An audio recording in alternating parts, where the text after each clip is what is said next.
여러분 안녕하세요. 항림의 이영철 원장입니다. 인문학 지형지도 시리즈 중국편 첫 번째 시간입니다. 지형지도 시리즈는 역사 공부를 깊이 있게 하고 싶은 분들 위해서 만들었거든요.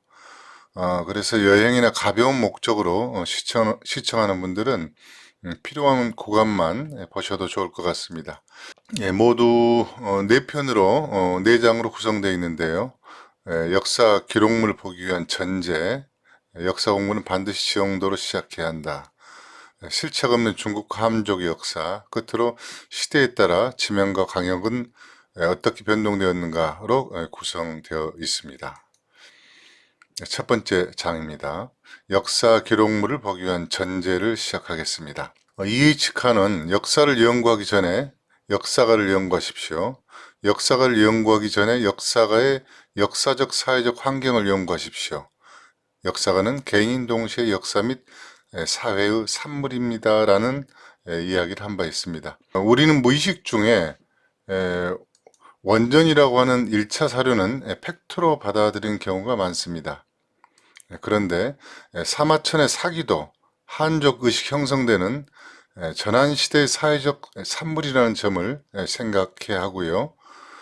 또 우리 사서인 삼국사기 역시 경주 세력을 대변했던 김부식의 신라 중심 세계관이 반영된 기록물이다, 사회 산물이다 라는 점을 잊지 않았으면 합니다. 그래서 우리는 흔히 역사를 승자의 기록이다 이렇게 이야기를 하는데요. 15세기까지만 해도 유럽 지식인들은 그리스 문명이 이집트 영향으로 이루어졌다는 것을 정설로 받아들였다고 합니다. 그리고 아테네가 이집트인들에 의해 건설됐다는 것도 인정하였는데요. 18세기 중반에 들어 태도가 변하기 시작했습니다. 낭만주의, 인종주의에 물든 유럽 지식인들이 점차 아프리카의 이집트인은 낮추고 유럽 그리스인을 높이는 경향이 강화되는데요. 아마도 시대적인 상황, 흑인 노예 제도 확산과 관계가 있지 않을까 이렇게 생각이 됩니다. 이 시기부터 등장한 것이 고고학적 실증주의죠. 아마 들어보셨을 겁니다. 이른바 객관성, 과학성이라는 프레임을 들고 나오는데요. 세계사 재편을 그들의 시선, 유럽인들의 관점에서 정리 작업을 본격화하게 되는데요. 한반도 역시도 1911년부터 조선 총독부 주도로 유물을 특정 지역으로 옮기고 또 복원 명분으로 유전 조작, 유적 조작, 그리고 사료 재간행을 명분으로 1차 사료를 조작하는 일이 진행됩니다. 일본이 식민지 조선의 유적을 복원한다?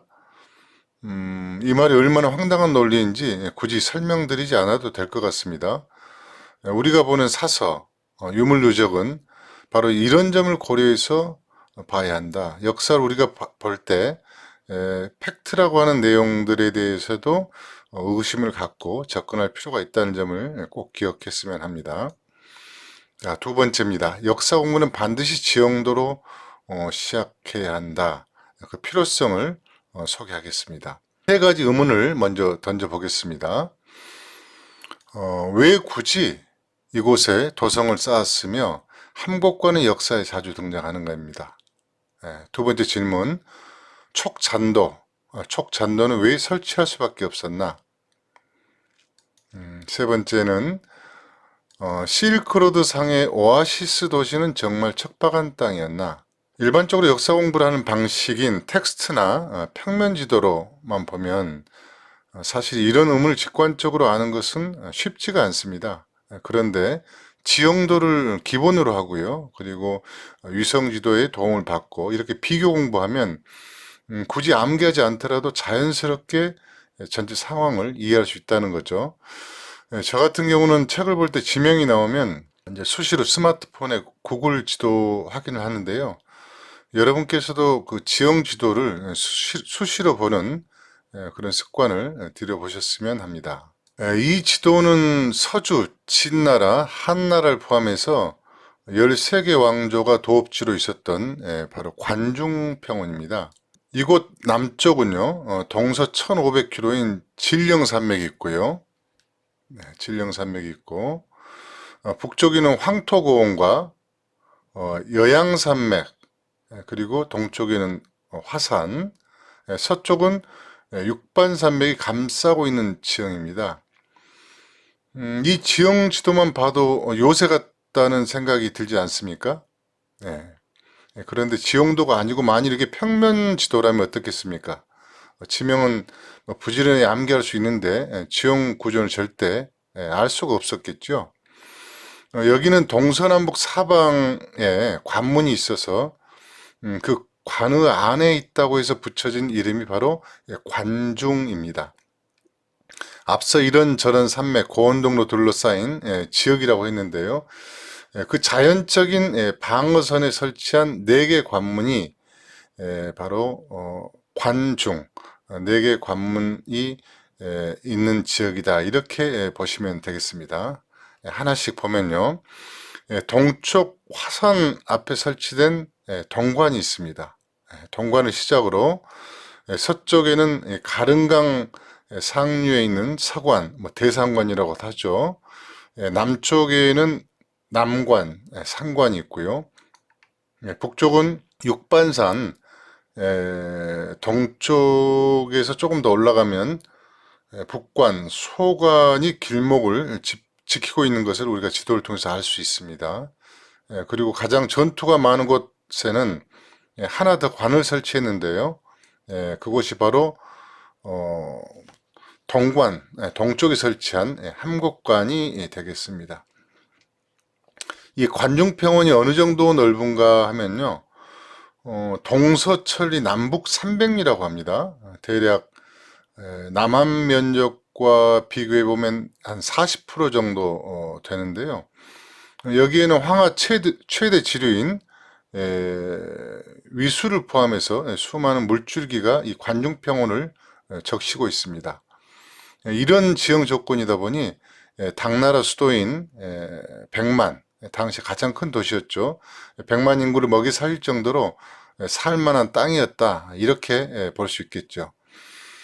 여기는 이제 천연의 방어선이 있고요. 이렇게 요새화되어 있고요. 넓은 농토가 있다 보니 주나라, 그리고 진나라 등 여러 나라의 도읍지였던 함양, 서안이 들어설 수 있었다. 그런 조건을 갖췄다. 이렇게 보시면 되겠습니다. 네, 이 관중평원 동쪽에도 도읍지가 들어서는데요. 우리가 역사적으로 동경이라고도 불린 낙양, 로양이 있고요. 상나라의 도읍지인 정주, 징저우가 있고요. 그리고 북송의 수도, 개봉, 카이펑이 나란히 있습니다. 돌려보면요. 숭산 아래, 소림사가 있는 숭산 아래에는 그 삼국지에 등장하는 조조 유나라, 휘창도 자리하고 있습니다. 그 역사 공부를 할 때 지명을 암기하는 방식이 아니고요. 왜 그곳이 도읍지로 선택되었는가, 이런 의문을 던져야 합니다. 암기가 아니라 바로 이해해야 한다는 뜻인데요. 중국 전체 지도를 펼쳐놓고 보면 이 지역은 중국의 중심 지역이죠. 그래서 여기를 중원 땅이다 이렇게 말합니다. 관중평원보다 더 넓은 그 화북평원, 화북평원을 끼고 있는 곡창지대인데요.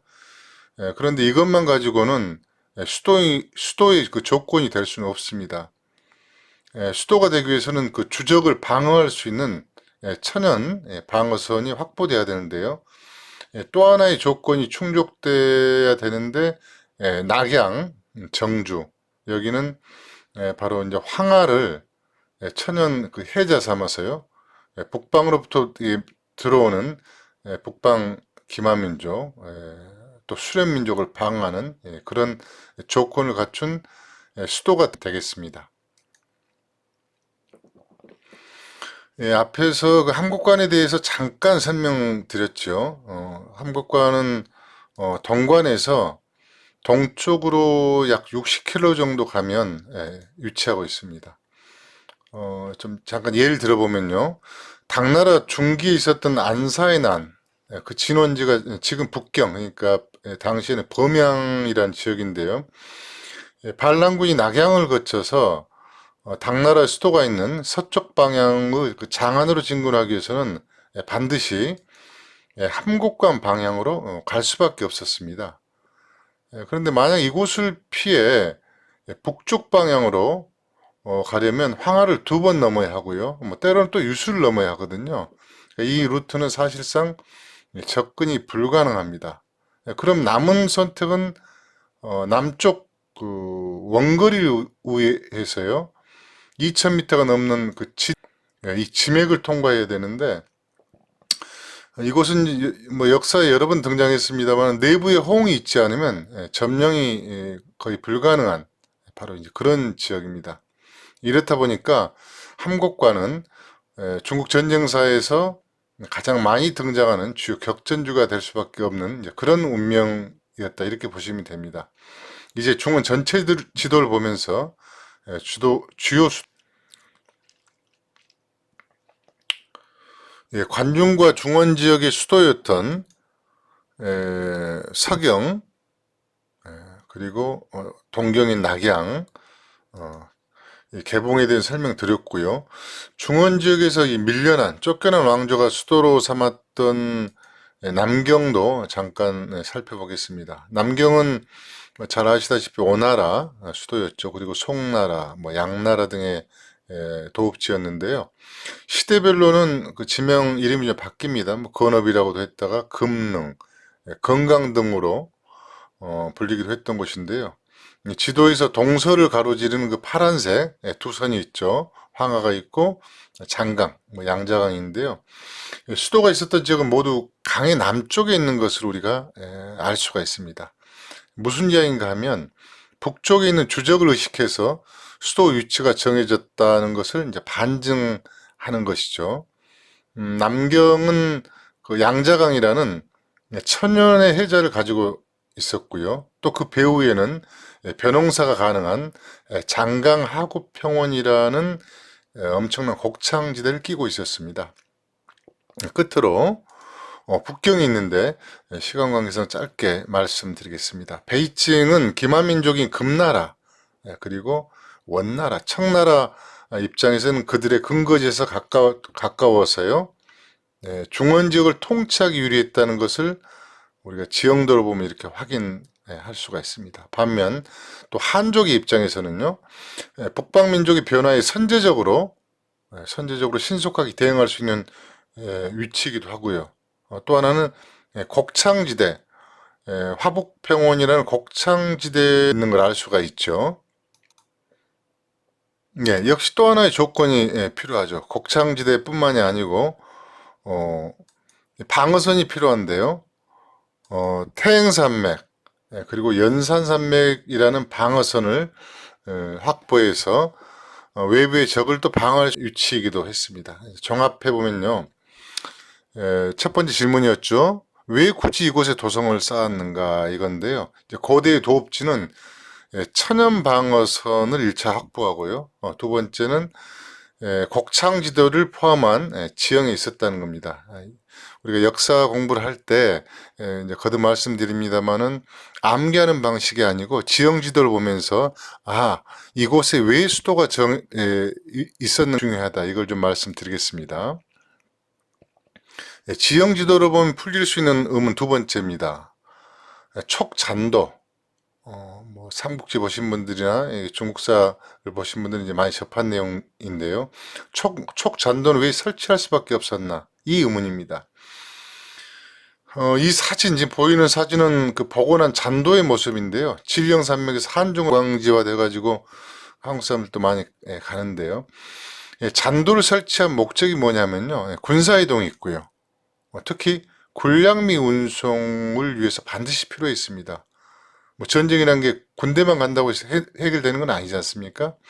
잠시 후에 지형도로 관중분지에서 사천분지 구간은 인간이 쉽게 접근할 수 없는 그런 지형이고요. 그러다 보니까 잔도와 같은 인공 구조물을 만들지 않으면 대규모 병력의 이동이 불가능했던 그런 자연 환경에 처했던 곳이기도 합니다. 이 사진은 아마 익숙한 분들이 많지 않을 것 같아요. 검문관, 예, 검문관이 있는 그 검문산, 뭐 잼문산인데요. 이 바로 이제 위압감을 받았던 기억이 있습니다. 제가 이 사진을 보여드린 것은 그 척도가 얼마나 험한가를 이제 보여드리려고 준비했는데요. 청나라 강유, 청나라 강유가 유나라의 대군을 막기 위해 지켰다는 검문관이 바로 지금 화살표 방향에 있습니다. 왼쪽 지금 보이는 사진이 검문관의 모습인데요. 이곳은 그 협곡의 폭이 불과 좁은 곳은 7m 정도밖에 안 되거든요. 현장에 가서 보니까 그 왜 수많은 시인들이 천하제일관이라고 했는지 뭐 따로 설명이 없어도 금방 이해가 될 수 있는 그런 자연 조건이었습니다. 여러분들도 한번 상상을 해보세요. 이 좁은 길을 10만 대군 뭐 또는 100만 대군이 온들 과연 통과할 수 있었겠는가? 이제 그렇다 보니까 역사에서 실제로 이 검문관을 통과하지 못하다 보니까 우회로 잔도를 만들어서 성도를 바로 공격했던 이제 그런 또 역사가 있죠. 바로 이제 관중과 사천문지 사이에는 이런 관문들이 곳곳에 설치되어 있었다. 뭐 이게 바로 이제 잔도를 설치할 수밖에 없어요. 자연 환경에 있다 보시면 되겠습니다. 지도를 공부하면 또 하나 유의할 대목이 있는데요. 이제 반드시 거리를 이렇게 파악해 봐야 됩니다. 뭐 지형 지도라 하더라도 거리 개념을 갖기는 쉽지가 않거든요. 이제 거리 개념을 갖고 있지 않으면 어떤 문제가 생기냐면 소요 거리, 시간, 때로는 접근성, 그 난이도 이런 것을 파악하는 게 쉽지가 않습니다. 무슨 이야기인가 하면요. 한반도 지형에 익숙한 뭐 우리들 같은 경우는 중국 지도를 볼 때 거리에 대한 착시가 많이 생깁니다. 저도 그 현장 탐방 그 팀을 이끌고 가기 위해서 사전 기획을 하다 보면 지도로 봤을 때는 한 150km 정도 이렇게 될 거다 예상을 하고 기획을 하는데 정작 실측을 한 500km 된다거나 이런 경우가 많거든요. 이 지도를 보면 성도에서 출발해서 검문관에서 산 하나 넘고 그리고 한중에서 진령산맥만 넘으면 서안이겠구나. 그러니까 산 두 개만 넘으면 되니 뭐 아무리 길어도 우리 기준으로 우리 경험치로 200km 정도 가면 되지 않을까? 뭐 이런 생각을 할 수가 있거든요. 그런데 성도하고 서안의 거리는 준직선 기준으로만 720km나 됩니다. 720km. 이래도 감이 잘 안 잡히죠. 이게 어느 정도인가 하면 전라남도 해남에서요. 휴전선을 넘고 평양을 지나서 끝까지의 거리입니다. 그런데 이게 그냥 평지를 걸어가는 게 아니고요. 잔도를 설치하면서 전진해야 하는 자연 조건이기 때문에 이걸 또 접근성 난이도를 계산해 보면요. 한 3배 정도를 잡아야 하거든요. 그럼 준평지로 갈 때와 비교를 해보면 최소 2000km, 그러니까 준직선 거리가 700km가 좀 넘는데 실제 우리 한반도의 지형 조건과 비교해 볼 때는 약 2000km 정도 이상의 거리에 해당된다는 겁니다. 이 거리가 어느 정도 되는가 하면은 한반도에서 북경으로 우회해서 어마어마한 길이죠. 지금 이 부분이 왜 중요한 대목인가 하면요. 많은 분들이 제가 대화를 하다 보면 이 지도를 이제 간혹 보신 분들이 서안에서 성도 가는 거 또는 성도에서 서안으로 진격하는 거 좀 고생은 했겠지만 이게 뭐 길어도 한 보름 정도면 가지 않는가 이렇게 생각을 할 수 있다는 겁니다. 그런데 잔도를 설치하면서 병력이 은밀히 이동한다 했을 때 이게 어느 정도 소요됐을 것인가 이 난이도가 어떠했겠는가는 여러분들 한번 상상을 해봤으면 좋겠습니다. 참고로 그 파촉 분지를 잠깐 설명드리면요. 파촉은 뭐 나중 또 강의에 상세히 설명드리겠습니다만은 촉, 그러니까 파국과 촉국을 합친 말이 파촉입니다. 고대 그 사천문제 안에 파국과 촉국이 있었거든요. 그러니까 파국은 주로 사천문지의 동쪽에 해당이 되겠고요. 촉은 성이 주를 이루고 있다 이렇게 보시면 되겠습니다. 북쪽에는 2000m 내외의 높이죠. 이 대파산맥, 다바산맥이라고 합니다. 다바산맥이 가로막고 있고요. 서북쪽은 뭐 여행 다녀오신 분 많이 계시겠습니다만 그 구체구 황룡 등에 있는 민산산맥 높이가 한 4000에서 5000m 정도 됩니다. 그리고 서남쪽은 최근에 그 많이 가는 곳인데요. 동티벳에서 가장 높은 공가산이 있는 곳입니다. 공가산, 뭐 공할산 이렇게 이야기하는데 무려 여기가 한 7,500m가 좀 넘습니다. 그러니까 동티벳에서 많은 분들이 좀 착각을 하는데요. 운남성에 있는 메리설산이 제일 높은 걸로 생각을 하시는데 메리설산보다 훨씬 높습니다. 그리고 동쪽에는 은시대업국 등이 포함된 그 웅기 바로 이렇게 파촉당 사천번지는 거의 완벽하게 줄령으로 이어져 있다. 그렇기 때문에 이 지역으로 가거나 이 지역에서 벗어나기 위해서는 반드시 엄청난 잔도 공사를 하면서 갈 수밖에 없었다라는 자연 조건이다. 이렇게 보시면 되겠습니다. 사실 고대 거의 전쟁이 아닌 거의 유일한 통로 역할을 했던 곳이 장강 물줄기, 장강 삼해부를 통해서 입출입을 했는데 지금부터 소개해 드리려고 하는 그 척도는 제가 중국 측 사료하고 고지도 그리고 네 종의 유성지도를 그 교차 분석한 결과거든요. 아마도 그 척도 전체를 종합해 소개한 것은 거의 처음이 아닐까 싶습니다. 척도는 한중 문제하고 다시 말씀드립니다만은 관중평원 그리고 이제 사천 문제에 이어져 있는데요. 한중 문제하고 관중 평원 사이에는 크게 6개 루트가 있고요. 물론 시대별로 조금씩 변화는 있습니다. 그리고 한중 문제하고 이 민산산맥, 이 민산산맥 우리 있는 곳에 4개가 있습니다. 먼저 질령산맥을 넘는 루트를 서쪽부터 동쪽 방향으로 살펴보겠습니다. 가장 서쪽은 제갈량과 마초의 무덤이 있는 면현에서 출발하는 기산도입니다.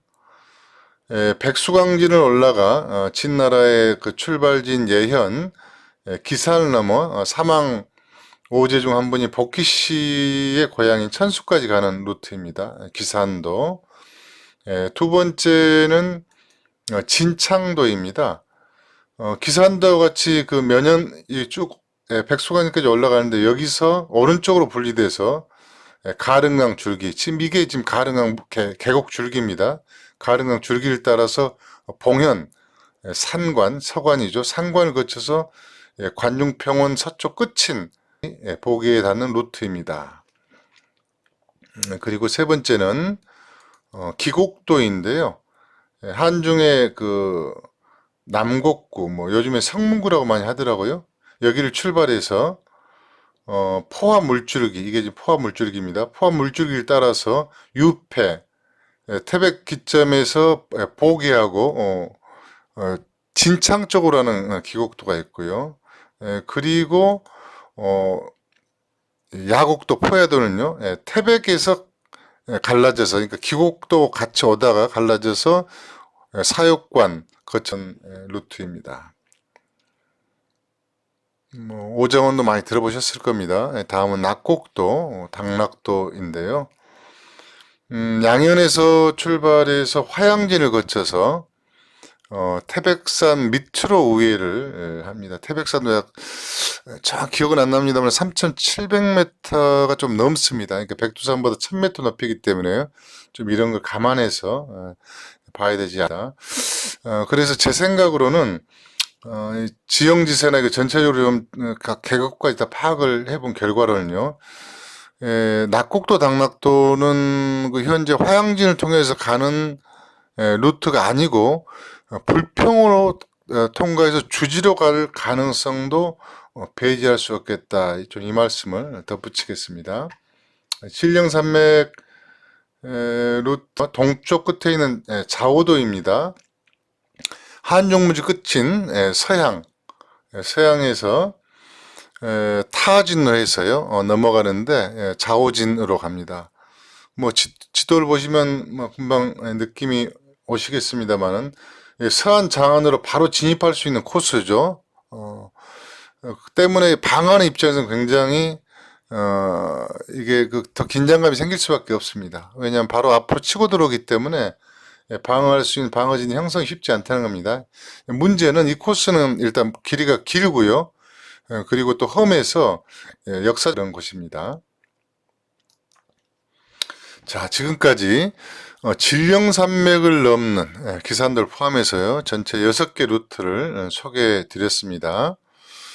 이어서 한중문지에서 사천문지로 넘어가는 4개 루트도 함께 알아보겠습니다. 역시 그 서쪽부터 보겠습니다. 첫 번째는 은평도입니다. 은평도는 루트가 굉장히 여러 갈래로 나눠지는데요.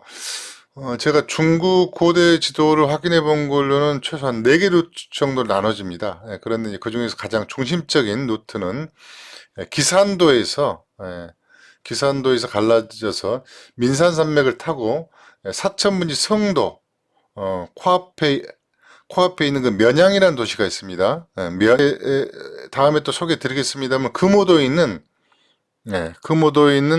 그 검문관이 초계 강유가 막아서 유나라가 통과하지 못했다 제가 아까 말씀드렸잖아요. 바로 이제 유나라 장군 등유가 검문관이 막히자 700리를 우회해 가지고 바로 성도로 진격해서 총나라를 붕괴시켰던 역사적 코스이기도 합니다. 두 번째는 금오도인데요. 기산도의 출발지 또는 도착지일 수도 있겠죠. 동시에 면연에서 출발해서요 영강이나 양평관을 거쳐서 그 척도에서도 그 유명한 명오렵이라고 있습니다. 아까 사진에서도 잠깐 좀 소개를 해드린 것 같은데요. 명오렵을 통과해서 광원, 그리고 지금 지도에는 제가 상세히 그리려다 보니까 밑에는 지금 담지 못했는데요. 소화고성, 그리고 천하제일관이 하나를 먼저 중간에 있는 미창도입니다. 한중에서 출발해서요 미창산 서쪽, 그리고 광우산 동쪽을 거쳐서 파중이라는 지역으로 바로 들어가는 길입니다. 끝으로 그 가장 동쪽에 소지도입니다.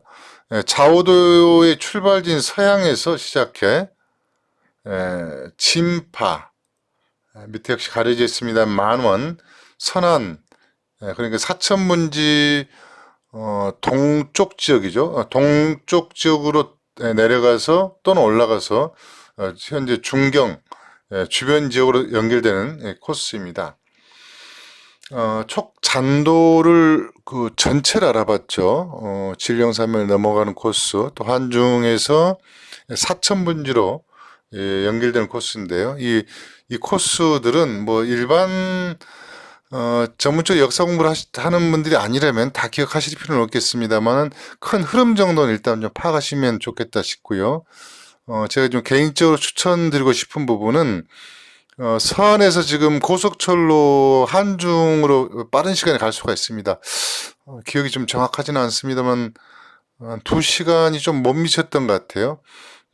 서안에서 한중으로 들어가서 한중에서 이 광원으로 이어지는 코스, 여기는 열차로 고속철로 가는 것보다는 일반 대중교통을 이용해서 이 루트를 간다면은 아름다운 자연, 그 다음에 역사의 여러 유적들을 함께 즐길 수 있는 곳이 아닐까 싶습니다. 그래서 좀 추천을 드립니다. 자, 세 번째 질문입니다. 지형도로 반드시 공부해야 된다. 이걸 좀 말씀드렸고요. 세 번째 질문. 실크로드 상의 오아시스 도시는 척박한 땅이었나? 우리는 보통 그 오아시스 도시 하면 지금 보시는 사진과 같이 야자수 몇 그루와 샘이 있는 이런 이미지를 떠올리는 경우가 많거든요. 아마 4, 50대, 50대 이상은 특히 그럴 것 같아요. 그 미국 그 영화 주말의 명화 예전에 어릴 때 보면 그 오아시스가 등장하는 그 영화들이 많이 있는데 주로 이제 이런 비슷한 배경들이었죠. 이러다 보니까 이제 어떤 문제가 발생하는가 하면요. 실크로드 사이에 등장하는 오아시스 도시를 작은 동네 수준 정도로 이해하는 경우가 많습니다. 그러다 보니까 무슨 작은 동네 오아시스 도시에 국가가 나라가 있을 수 있어? 그게 나라인가? 뭐 이렇게 생각할 수가 있고요. 전략적인 요충지가 아닐 것 같은데 또 이런 의문을 가질 수도 있습니다. 음, 이제 왜 이런 일이 반복되는가 하면요. 지금 계속 강조드립니다만은 텍스트나 평면 지도만 가지고 실크로드사를 공부하다 보니까요. 어, 제대로 이해하기 어렵다는 거죠. 그러니까 이런 관행들은 좀 이제는 좀 바뀔 기대를 가져봅니다. 지금 보시는 지도는 타클라마칸 사막의 천산 그 남로 핵심 도시인 쿠처 그리고 아커수 그 위성 지도입니다. 북쪽 천산산맥을 보면 만년설이 그 있죠. 이 이야기는 뭘 의미합니까? 만년설이 있다는 것은 자연스럽게 연중 안정적인 강물이 흘러내려온다는 이런 자연 조건이라는 걸 우리가 유추해 볼 수 있겠죠.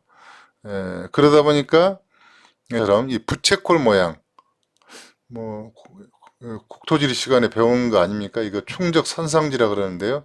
이제 이런 게 형성돼서 대규모 농지가 이렇게 발달하게 되는 거죠. 또 이 물줄기가 농토도 적시고요. 더 내려가서는 하구에는 큰 습지하고요. 이런 초지도 만들어 지게 되는 거죠. 이건 실제로 이 쿠처 지역 하단부에 있는 더 지금 이 사진 밑쪽입니다. 이 하단부에 있는 그 호수인데요. 여기서는 목축도 또 가능한 그런 자연 조건이었습니다. 그렇다 보니까 오아시스 도시는 때로는 몇십만 명 이상도 살 수 있는 그런 자연 환경이었고요.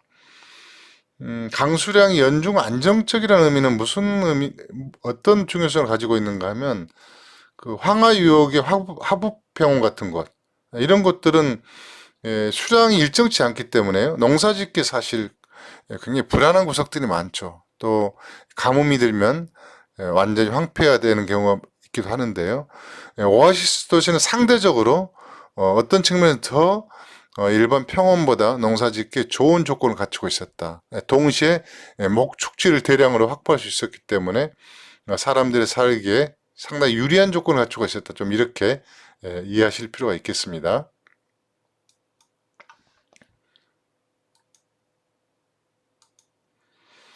예, 오아시스 도시에 대해서 조금 더 부연 설명을 좀 드리겠습니다. 지금 보시는 지도는 하서주랑 뭐 하서회랑이라고 하죠. 하서회랑은 뭐 일본식 한자 표현인데요. 그 지역 지형도입니다. 각 도시마다 이제 만년설 물줄기가 흐르는데요. 이 오아시스 도시예요. 그 무이, 양주는 오거화가 흐르고 있고요. 이어지는 장액 감주는 그 역사적으로 중요한 흑하, 요하라고도 하죠. 그리고 만리장성 그 서쪽 끝 관문인 가역관이 있는 이 주천은 북대하라는 물줄기가 흐르고 있습니다. 그리고 우르무차가 도낭 분기점인 그 과주는 소르카가 흐르고 있습니다. 그 서유기의 실존 인물의 현장법사에 대당 서역기에 나오는 그 소르카입니다. 이 도시들 흐르는 강물의 공통점이 있는데요. 모두 기련산맥 준흥선. 기령산맥은 뭐 천산산맥보다는 만년설 적긴 합니다만은 여기도 만년설이 있습니다. 이 주능선에 있는 만년설을 수원지로 하고 있다는 점입니다. 반면에 도낭 같은 경우는요. 도낭은 이 당하가 흐르는데요. 기련산맥과 아을진산맥, 권륜산맥 지맥이죠. 아을진산맥의 중간지대, 그러니까 사각지대에 이 지점에서 물줄기가 발원합니다. 그러다 보니까 도낭은 다른 오아시스 도시에 비해서요, 기후변화에 따라서 강수량 변동폭이 상당히 큽니다. 현재도 그 도낭에 가서 보면요, 강한 물줄기가 시내까지 미치지 못하고요, 중간에 흘러오다가 사막적 특성도 있다 보니까 물줄기가 사라지게 없어져 버리거든요. 제가 이걸 지금 소개해드린 이유는요, 이런 지형도를 보면, 평면도가 아닌 지형도를 보면, 그 산 기슭에 있는 도시가 어떤 수량이 어떠 있으며 그 수온지의 특성에 따라서 연중 물의 양이 안정적이었는가 아니면 대단히 불안했겠는가 이런 것을 파악할 수 있다는 겁니다. 결국 이 이야기는 때로는 전략적 요충지가 어떠 있으며 전쟁사에 있어서는 장기전을 펼쳤을 때 어느 정도 버틸 수 있었는가 뭐 이런 여러 형태로 우리가 역사적 사실과 함께 추론해 볼 수 있는 그런 지점이 된다는 겁니다. 그래서 지형도만 정확히 봐도 그 지역의 환경 변화에 따라서 어떤 역사적 운명의 길을 걸었을까 이런 것까지 우리가 추정해 볼 수 있다. 이걸 좀 말씀드리겠습니다. 이제 끝으로 지금 조금 전에 오아시스도 말씀드렸습니다만은 고대 문명의 흥망성쇠의 중요한 키워드 중에 하나가 기후 환경 요인이었다. 이걸 좀 말씀드리겠습니다. 좀 전에 이제 제가 지도가 중요합니다. 이렇게 말씀드렸는데요. 이것도 또 한계가 있습니다. 제가 거리를 환산할 수 없다는 한계를 지적을 했는데요. 자연 조건이 이를테면 1000년 전의 자연 조건과 지금 자연 조건이 같을 수가 없겠죠. 자연 조건이 변화된 건 파악이 어렵다는 겁니다. 특히 그 숲이 형성된 정도, 이 정도가 시대에 따라서 크게 변화할 수 있거든요. 지금은 한 예로서요, 나무 한 그루가 사실 귀한 서아시아의 레바논, 이스라엘 바로 위쪽에 있죠. 레바논 같은 경우 고대에는 엄청난 그 산림지대가 있었거든요. 그런데 이제 선박 재료 등으로 막 나무를 베면서 사막 지도가 이제 가속화된 그런 역사적인 흐름이 있었고요. 또 황하유역을 볼까요? 뭐 황하유역이니까 하남성, 하북성 지역이 되겠죠. 춘추 전국시대 중기까지만 해도 여기는 엄청난 숲이 있었습니다. 좋은 숲이 있다 보니까 또 기후가 온화한 시기도 있었고요. 코끼리, 그리고 코뿔소 등이 이제 서식했던 이런 환경이었는데요. 점점 서식지가 줄어들죠. 그 이유가 이제 여러 가지가 있습니다. 뭐 전쟁, 또 농지 개간 등등. 그런데 송대까지도 양자강 이남지역에는 코끼리가 있었습니다. 지금은 밀고 밀려서 이제 운남성 서남부 지역밖에 없는데요. 제가 왜 이 부분을 말씀드린가 하면요. 고대 문명의 중심 도시가 사라진 결정적 이유 중에 하나는 자연 파괴, 그리고 기후 변화가 원인이 되는 경우가 이제 다반사로 많았다는 겁니다. 그래서 역사 공부는 지형 지도를 중심으로 해야 된다는 부분과 더불어서 환경 변화도 꼭 연동해서 체크해야 된다는 겁니다. 그렇지 않으면 지금 오른쪽에 보시는 이 백제 금동대학로죠. 여기 코끼리가 새겨져 있는데요. 코끼리가 새겨진 항로를 발견하고서 뭐 이런 이야기들이 나올 수 있다는 겁니다. 동북아 사람들이 코끼리를 보지는 못했는데 상상으로 그렸다거나 또는 구전으로 전해 듣고 이것을 제작했다. 뭐 이런 황당한 해석이 나왔던 그런 일들이 있습니다.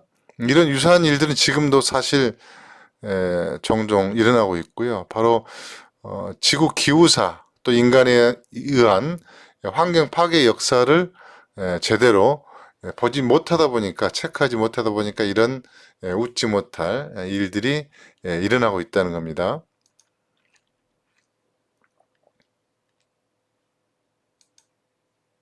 자, 세 번째, 실체가 없는 중국과 한족의 역사입니다. 지금 일강의 그 강의의 그 어떤 포지션은요, 중국사를 본격적으로 하기 위한 준비 과정이기 때문에 바로 이제 이런 내용들을 소개하고 있습니다.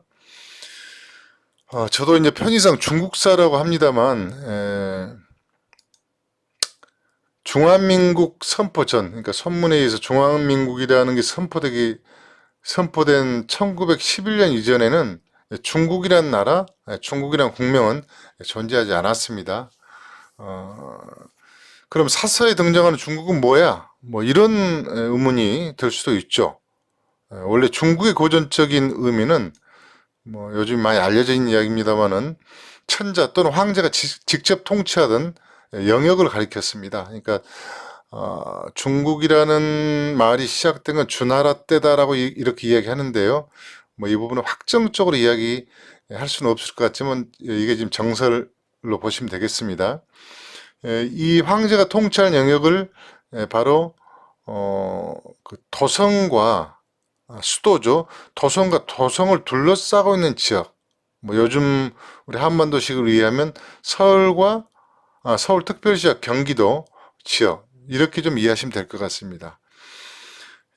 가운데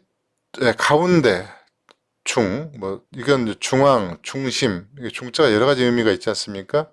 이 중자하고 우리가 흔히 이야기하는 나라국자. 그런 나라국자는 오히려 고대 때는 지역국, 강역의 의미로 더 많이 쓰였거든요. 한자 뜻 그대로 풀어보면요. 중앙지역, 중심지역, 황제를, 천자를 중심으로 한 센터 지역에 있다. 이 정도로 이해하시면 될 것 같습니다. 자, 중국의 의미에 대해서 알아봤고요. 또 논란이 되는 것 중에 하나가요. 한족입니다. 한족.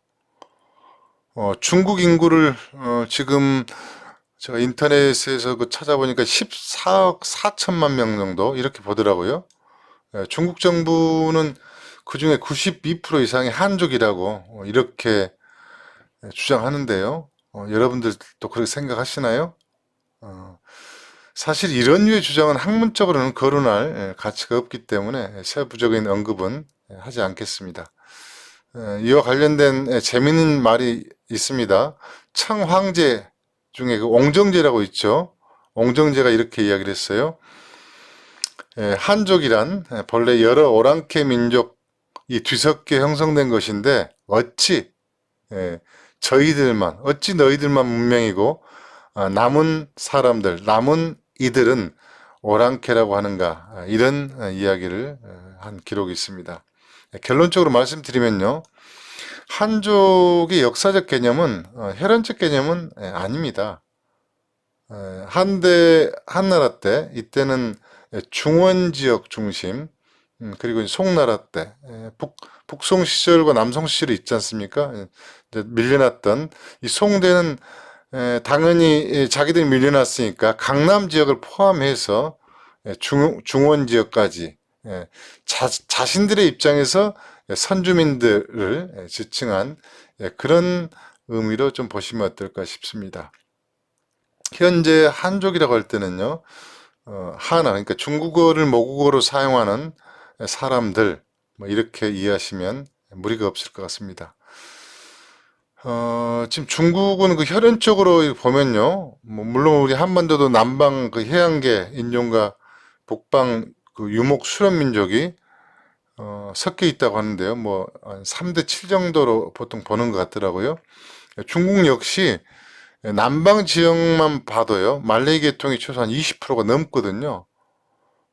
이런 걸 고려했을 때 한족이 현재 14억 4천만 명의 92%라고 했으니까 이 기준으로 따지면 13억 2천만 명이 넘습니다. 이건 참 난감한 주장이 아닐 수 없겠죠. 한국인이 그 단일 민족이라고 주장했던 우리도 뭐 저도 어렸을 때 그렇게 교과서에서 배웠습니다만은 이런 이제 바보스러운 이야기 같은 그 억지 주장 이런 흐름 중에 하나로 보시면 될 것 같습니다. 그리고 또 하나인데요. 56개라는 그 소수민족 구분도 실체를 보면 1953년도 시행된 인구조사 이후에 사실 편의적으로 또 의도적으로 분류한 명칭으로 보시면 됩니다. 뭐 지금 여러 자치구, 자치주 다음 시간에 강의하겠습니다만은 이것도 공간을 임의적으로 분할했다, 이렇게 보시면 되고요. 때로는 강제 이주를 했습니다. 물론 고대에도 끊임없이 강제 이주 정책이 있긴 했습니다만은 근현대 과정에서도 이러한 일들이 종종 있었죠. 그러다 보니까 이제 어떤 웃지 못할 일들이 있는가 하면요. 저 지금 운남성 귀주성 이런 곳에서는 그 시내문 하나를 두고요. 지역구를 구분하는 경우가 있다 보니까 또는 종족, 자치구를 구분하다 보니까 시냇물 하나를 두고서 친척들이 서로 다른 민족으로 분류되는 웃지 못할 일들도 사실 있는 상황입니다. 중국 한족에 대한 개념은 뭐 이 정도면 될 것 같고요. 한족이 또 다른 이름이 있습니다. 한족과 동일시에서 쓰는 용어인데요. 이게 바로 하화족입니다. 하화족. 예, 하화족인데요. 이 유래가 어떻게 되는가 하면요. 사마천의 사기를 근거로 해서 우임금의 하나라, 하자를 따고 그리고 삼서성에 있는 화산, 아까 지도에서 보셨죠? 동관 바로 뒷산입니다. 화산의 화자를 따서 하화족이라고 했다고 하는데요. 주나라 이전의 그 하상은 시대는 사실 대륙 학기조차요. 동이족이 주도한 시대로 보는 견해가 상당히 많습니다. 그리고 주도입을 떠나서요. 동이족으로 그 불렸던 집단은 상당 기간 동안 최소한 그 현재 그 산동성, 강소성 일대 상당 기간 있었거든요. 그렇기 때문에 하나라 하자로 민족명을 붙이는 순간 시기적으로 맞지가 않습니다. 바로 이제 이런 점을 종합해 볼 때 중국사에서 등장한 한족, 하화족, 이걸 또 혈연적으로 보는 것은 전혀 근거가 없다. 이렇게 한마디로 정리할 수 있겠습니다.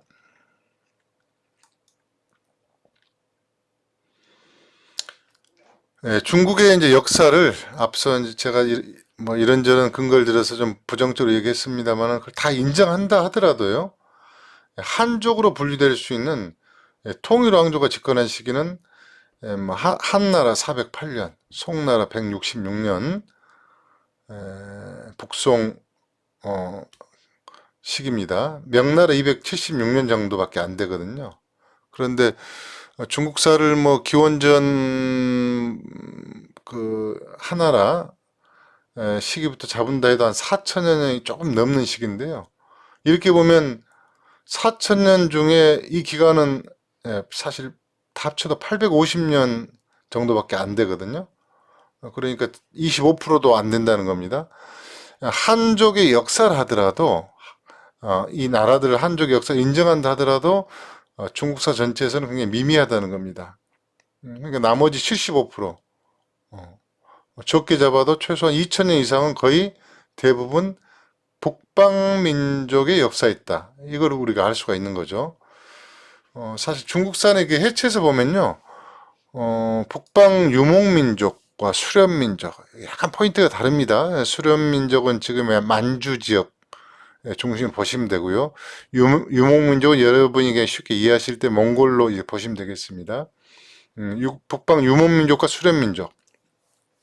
그리고 또 다른 기준점으로 회화 북쪽의 맥작, 그러니까 보리밀 농업 문화하고 회화 이남의 도작, 벼 문화의 융합 문화로 보는 것이 사실 타당합니다. 학계에서도 국제적으로 이렇게 다 이제 보고 있고요. 이런 그 이유에서요, 중국사라는 표현보다는 동북아시아 문명사로 부르는 것이 적당하지 않을까, 뭐 이런 생각도 듭니다.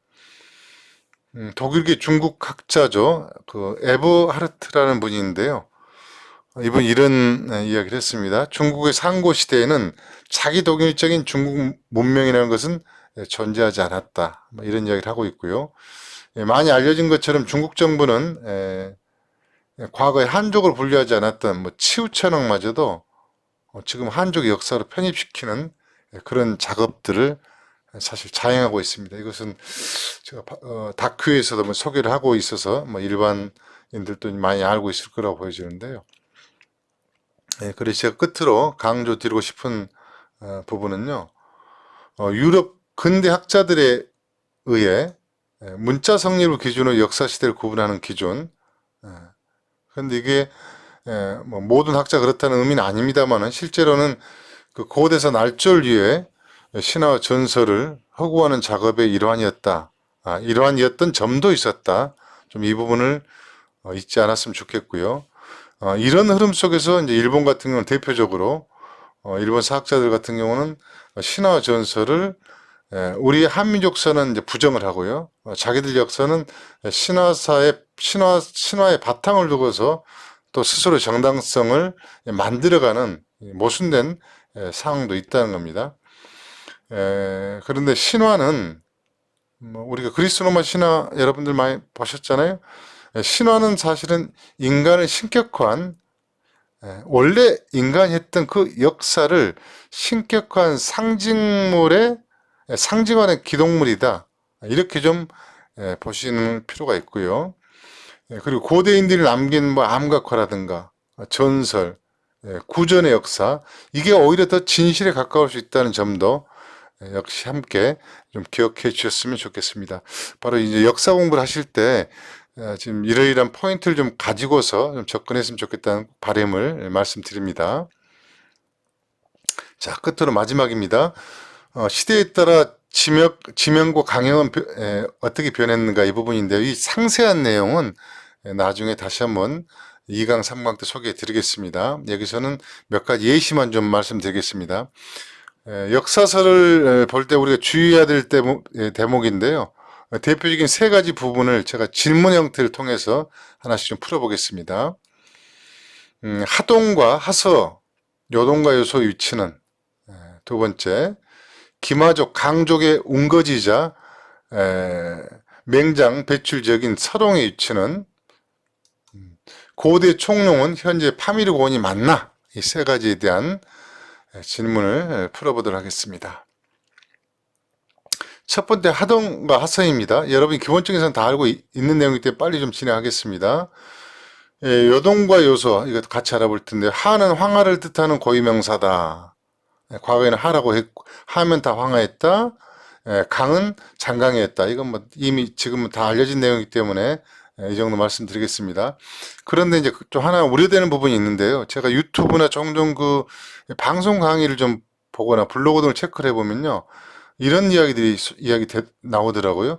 하는 물줄기가 곡선 흐름이고 강은 직선 흐름이라거나 하와 강은 규모가 크고 수는 규모가 작다라든가 뭐 이런 주장들이 있거든요. 그런데 미리 결론 말씀드리면 이건 전혀 근거가 없습니다. 이건 실제 각 성에 있는 지도 지명 강 지명까지 파악을 해보면요. 이건 전혀 맞지가 않는 내용입니다. 그래서 이런 콘텐츠를 제작을 할 때 강의를 할지 좀 더 신중하게 접근하면 좋겠다 이런 바람이고요. 하동의 현재 위치는 황하가 장강원에서 쭉 올라갔다 음사산맥에서 다시 내려왔다가 낙양 쪽으로 꺾여가죠. 그 왼쪽 지역, 그러니까 난주의 왼쪽 지역, 지금 A 지점, 이곳을 그 하서라고 합니다. 뭐 이건 당연히 아실 거고요. 그 다음 B 지점, 화산의 앞쪽에서 오른쪽이 되겠습니다. 지금 산시성에 해당되는데요. 이 B 지점을 하동이라고 합니다. 역사 공부를 하신 분들은 이 정도는 뭐 기본적으로 알고 계실 텐데요. 문제는 C 지점을 고대에는 여기를 바로 하동이라고 했던 시절이 있었습니다.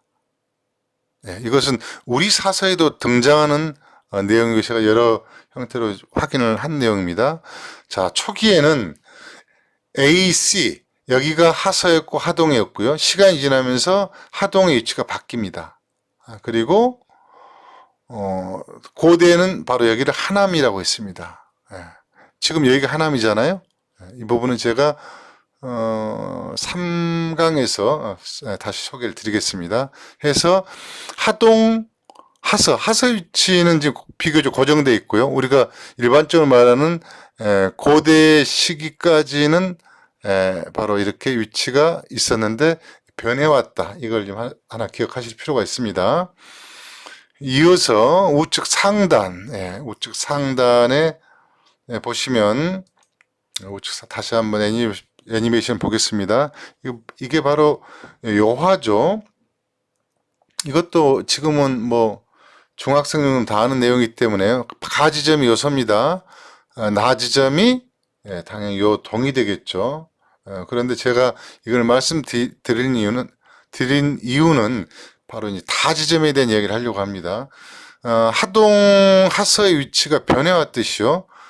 이건 일부 주장 중에 이걸 주장하는 분들은 요하 또는 요의 위치가 요소 요동이 포함된 이야기입니다. 이 위치가 시기별로 역시 서쪽에서 동쪽으로 현재 위치로 이 지역에서 이 지역으로 이동해 왔다는 그런 주장이 있다는 겁니다. 그리고 때로는 요의 위치를 이 시험을 보는 학자들도 있습니다. 그래서 여기서는 어떤 게 정답이다, 맞다 이것보다는요,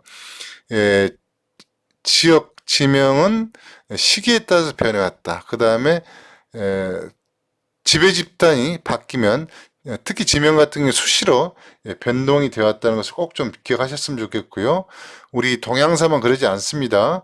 세계사를 볼 때도 시기별로 이동이 되었거나 또는 의도에 의해서 지명이 변해왔다는 점을 꼭 함께 체크를 하면서 역사 공부를 하실 필요가 있겠다, 이 말씀을 드리겠습니다. 자, 하서, 하동, 요소, 요동, 이것은 뭐 일반적으로 지금 알고 계신 내용이고요. 그런데 이만큼 민감한 또 지역이 하나가 있습니다. 그게 바로 롱이라는 지역입니다. 롱이라는 지역인데요. 참고로 그 롱은요, 현재 그 장액 지역, 장액인 이게 고대 감주였잖아요. 그래서 간수성의 약칭을 감주, 간이라고 합니다. 지금 발음으로. 간이라고도 하고요. 또 하나 약칭으로 쓴 게 바로 롱입니다. 그만큼 중요한 의미를 갖고 있다는 겁니다. 현재 롱과 관련된 중국의 지명은 지금 상단에 있듯이 고개 이름 또는 언덕 롱자입니다. 이걸 쓰는데요.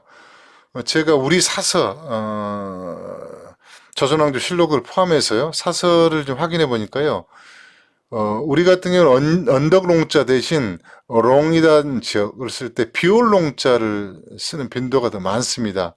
왜 이런 차이가 있는가는 제가 거기까지는 찾지는 못했고요. 그래서 우리가 혹시 여러분들이 우리 사서에서 롱을 확인할 때는 이걸 좀 고려해서 입력을 해보시면 좋겠다 싶습니다. 학계에서는 롱이 뭐냐 도대체? 이 롱을 관용평원의 서쪽 경계 아까 북관이 있는 지역입니다. 서쪽 경계인 육반산맥, 육반산맥으로 보고 있습니다. 그런데 이건 제가 충분히 교차 분석을 못했는데요. 뭐 대체로 무리 없이 육반산맥이거나 아니면 육반산맥의 어느 고갯길이거나 뭐 둘 중에 하나가 아닐까 싶습니다. 그래서 이 육반산맥 기준에서 접근에 큰 무리는 없을 것 같습니다. 이 롱과 관련된 현재 지명은요, 육반산맥 북쪽 동쪽에 있는 롱현이라는 지역이 있습니다.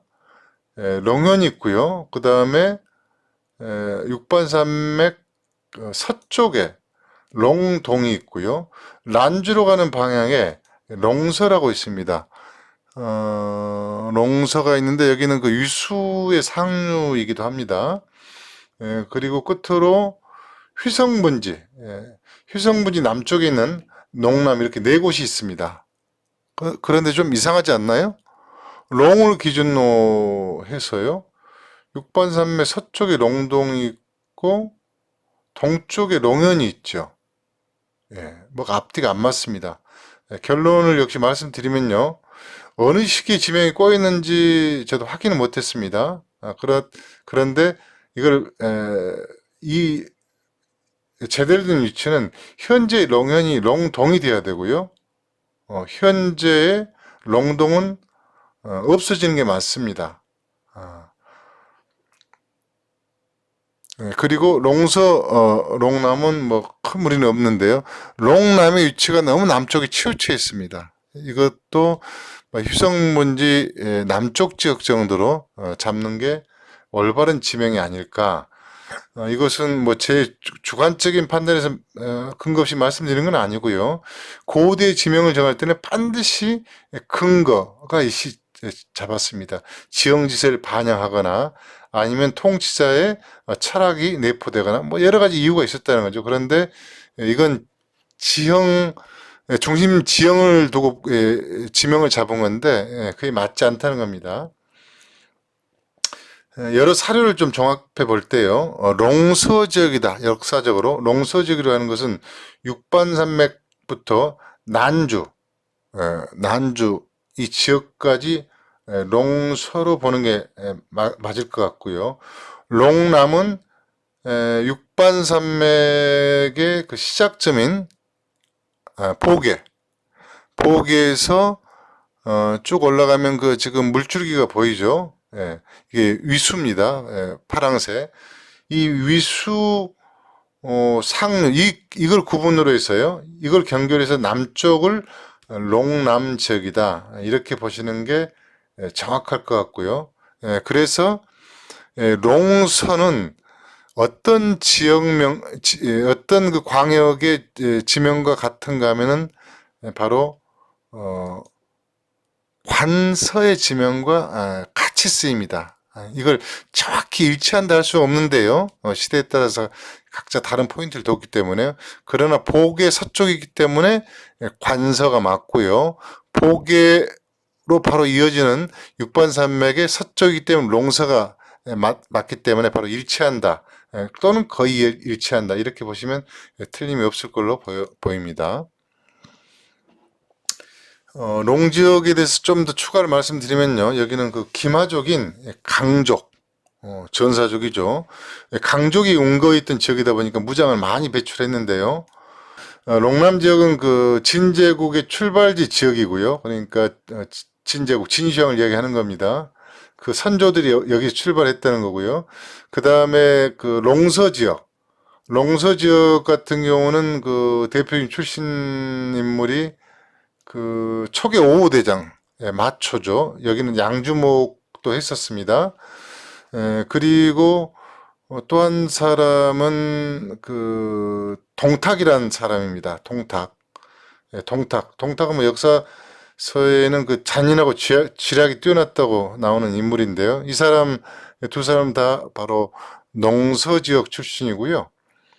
이 동탁은 특히 지역을 보면 바로 농서에서도 임조 현 사람입니다. 근데 이 임조현은 그 우리 역사와도 관련이 있는데요. 고려 충선왕이 티베트의 그 샤카로 유배를 갈 때 거쳐갔던 지역이다. 이런 기록이 남아 있습니다. 전통적으로 여기는 무인, 바로 무인을 배출한 곳이고요. 또 산동 지역은 문인을 많이 배출했다. 이런 이야기들이 뭐 시인들도 많이 이야기하죠. 그런데 산악 고원 지형으로 그 기만민족이 살았던 강족 본거지에서 무장이 나왔다. 그리고 평원 지역인 산동 지역에서 무인이 나왔다. 이것은 사실 지형적 특성을 보면 어쩌면 당연한 결과가 아니겠는가 이렇게 말씀드릴 수 있을 겁니다. 그러니까 지형에 따라서 사람의 성격이라든가 그 사람이 지향하는 바가 다른 결과로 나타난다. 이런 걸 우리가 추론해 볼 수 있다는 겁니다. 참조로 또 한 사람 인물이 있는데요. 이 롱과 관련해서요. 바로 이이라는 사람입니다. 이이하면 잘 생소하죠.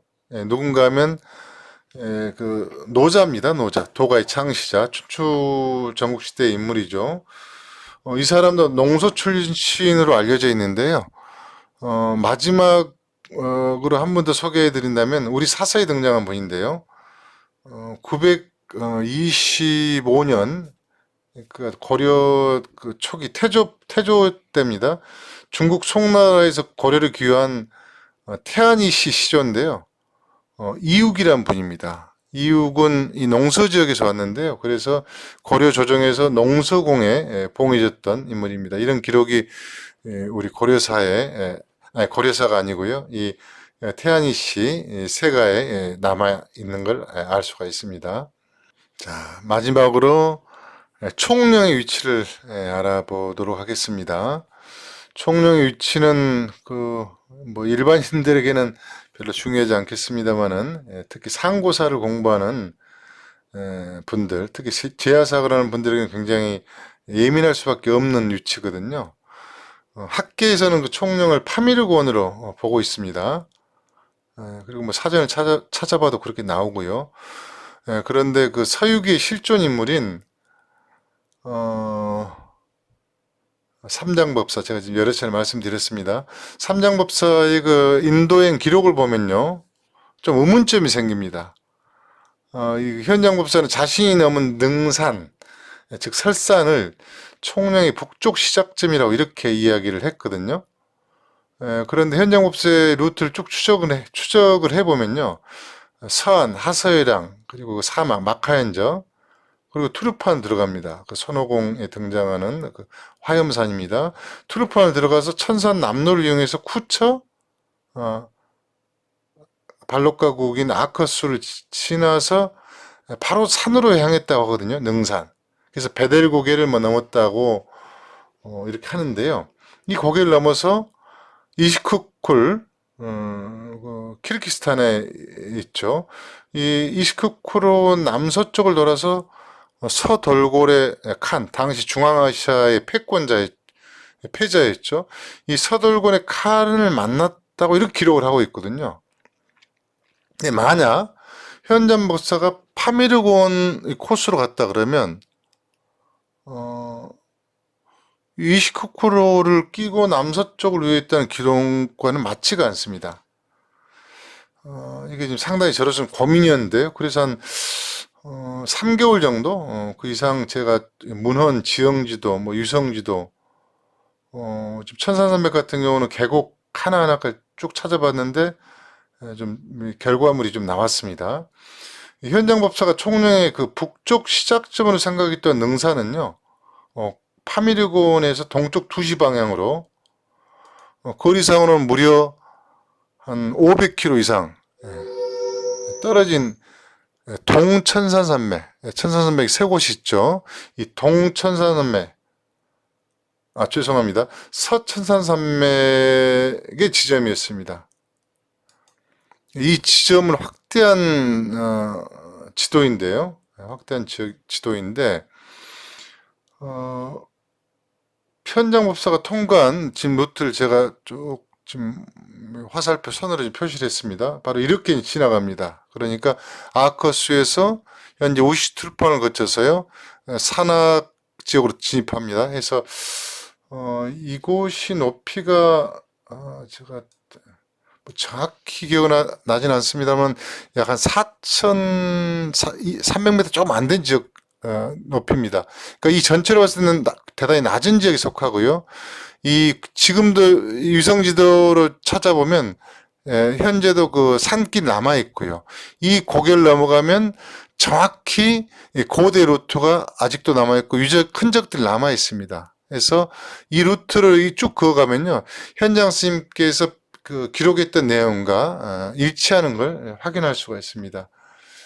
때문에 이걸 통해서 우리가 추정해 볼 수 있는 건요, 고대인들은 바로 이 파미르곤, 현대 학자들 이야기는 파미르곤만 총령으로 지칭하지는 않았고요, 이 광범위한 지역을 총령으로 지칭했다. 좀 이렇게 우리가 볼 수가 있습니다.